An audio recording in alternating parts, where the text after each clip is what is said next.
Hey everybody, it's me DigiTronic and I'm back with another video. This one is about OS X Lion, an overview and my opinion about some of its new features. Let's jump right into it. OS X Lion has some cool new multi-gesture moves that you can do on a multi-touch trackpad. So let's go through these. If you want to get to mission control, all you have to do is with three fingers on the multi-touch trackpad, push up and you get to mission control. With three fingers push down and you get out of mission control. If you want to go through all your open apps or all your desktops, with three fingers swipe in either direction on the multi-touch trackpad.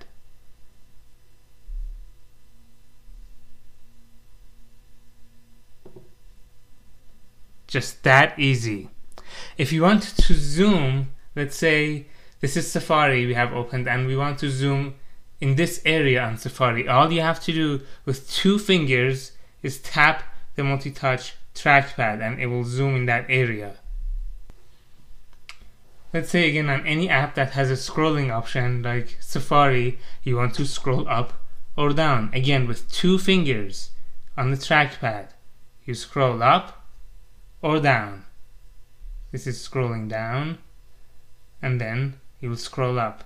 And by the way, the whole reverse scrolling feature on OS X Lion that everybody is complaining about, it's just about the most natural thing for me, but I guess that's because for the past few years I've been using the iPod Touch and that's how you scroll in any app on the iPod Touch, iPhone or iPad, so it comes very natural to me. Full screen apps. Well, this is Safari, but all of Apple's own applications support this. Let's say you want to make Safari full screen.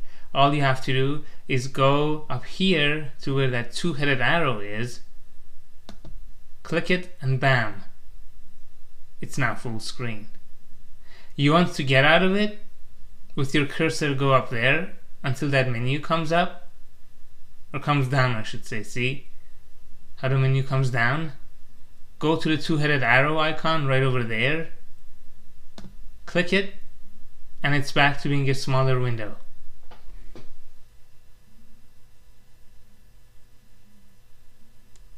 Let's talk about one of the cool features on OS X Lion, mission control. Like I said, three fingers on the trackpad and push up. This is how you get mission control. On top, on the very left, you always get the dashboard for easy access, and you get your desktops, desktop 1, desktop 2, and how many other desktops or full screen apps you have on the very top row. And at the bottom, you'll get all the open apps depending on which desktop you're in. So we are in desktop 1 right now. That's why we get the App Store, QuickTime Player, GarageBand, OpenOffice, and Mail. I believe if I was to click on desktop 2, which brings it up, and then go to Mission Control, it would just give me text edit, because that's all that's open on desktop 2.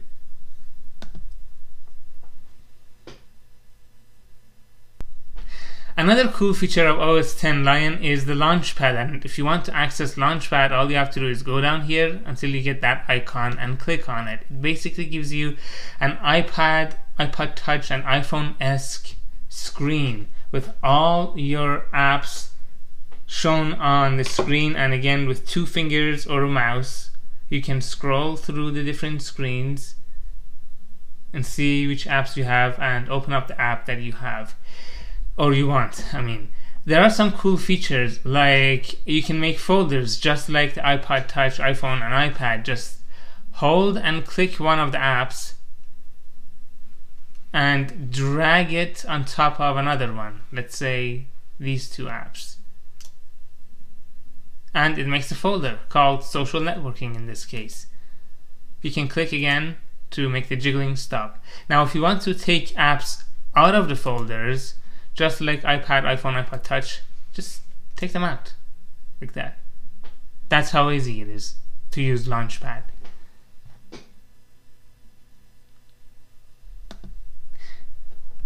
Another feature that OS X has, which is OS 10.7 Lion has, which is really cool, is called Resume. And in this example, I'm going to use my browser, Safari. It's on my YouTube page right now. Let's say something was to happen and Safari got shut down, or I accidentally exited out of Safari. Quit Safari.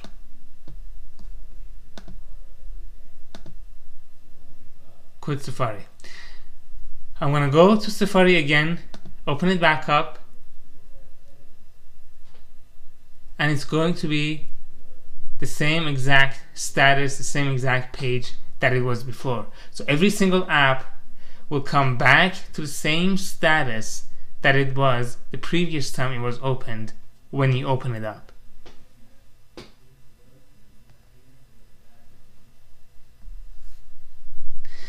Now let's talk about two features on OS 10.7 that are called autosave and versions. So I have text edit open here, and I have a line of text. It says, "Hi, this is just a test of text edit!" Exclamation, exclamation, exclamation. And then I'm going to add something to it.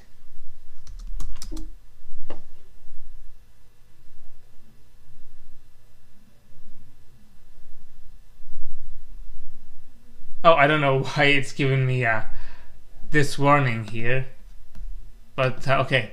I'm going to add a line of text to it.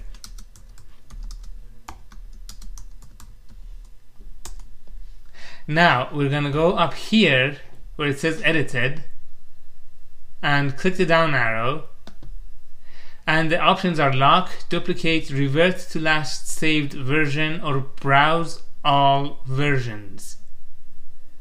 Let's click on browse all versions. And this is what it gives me. The one on the left is the current one that I just worked with. The ones on the right are all the different versions that I have of this document. Let's just take a look. Alright, well, let's say we want to revert to this one. Let's hope it works and it's not buggy right now. We'll just click restore, and that's the version of the document we have now. I think versions is really, really neat, just in case you lose your work, or you're working in a graphical situation like Photoshop, design work, all that stuff. This can come in extremely, extremely handy.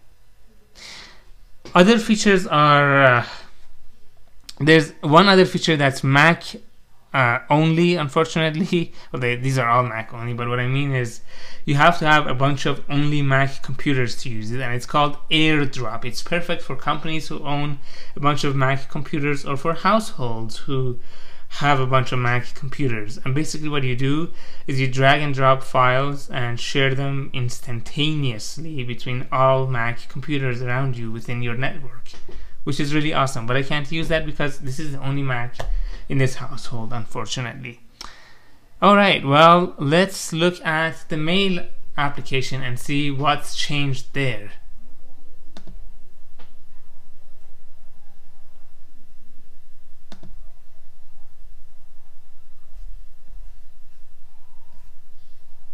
Alright, so this is the Mail application. It also has the full screen feature, which is really neat and handy. It has some new icons, a whole new and reworked interface. It has a new rich text edit function, and some cool geeky animated stuff, like when you want to compose a new message, it pops up from underneath like that. It's kind of cool, you know. And a new format of showing threaded threaded email messages, like from Ustream. I've received from Ustream messages about somebody called Cleos and them being live and doing their show on Ustream, and now This is the format, as you can see right here on the right side, for threaded messages for the mail application, which is way neater and easier to keep track of all the conversations you've had with somebody this way, as opposed to the previous version of the mail application. Alright, so this is pretty much it for the major new features of OS X Lion. Now it's about time I told you what I think about it. Okay, well, I have two complaints about OS X Lion. First one, let's go to launchpad and launch it again. It looks great, right? You can organize your apps into folders, and that's great, right? Here's an idea. Why doesn't Apple let us put the folders that we've created from our apps on our dock? And instead of having a messy dock like this with 1,000, well, not 1,000, but tens of apps that I use on a daily basis, I can just put all these apps into folders and put the folders on my dock, just like we do on the iPad, iPod Touch, and iPhone. I mean, this kind of Apple not letting us do that kind of makes Launchpad, in a way, just an extra second step for going through your applications. I don't want to say useless, but maybe that is the word. So Apple, hopefully in the next update, you will let us put these folders of our apps on the dock or even on our desktop, just to make it a little bit easier. Okay? Okay. My second concern and complaint about OS X Lion, my goodness, full screen apps are great, aren't they? Except for when you have two monitors set up. This is what happens. Safari's full screen. What happened to my other screen down here? Why is it giving me a fabric texture? Oh my god, what happened? It's not broken, is it? No, it's not broken. This is just the way Apple has made it. If you want full screen apps, your second monitor is going to be basically useless to you. Absolutely 100% useless to you. You know who this is going to piss off? Creative people, video editors, music creators, graphic artists who use apps like Photoshop and stuff, and they need to have more than one monitor connected at the same time. It's going to piss them off big time. So I don't know why Apple did this, but I'm hoping that soon, very soon, within the next 6 months, within the next update to OS X, they'll fix these features so they can work even better and make a Mac almost perfect. Thank you for watching this video. Don't forget to follow me on Twitter, twitter.com/dgtronic. Subscribe to my YouTube channel right here on youtube.com/dgtronic. Leave me comments, suggestions, all that. I will see you in the next video.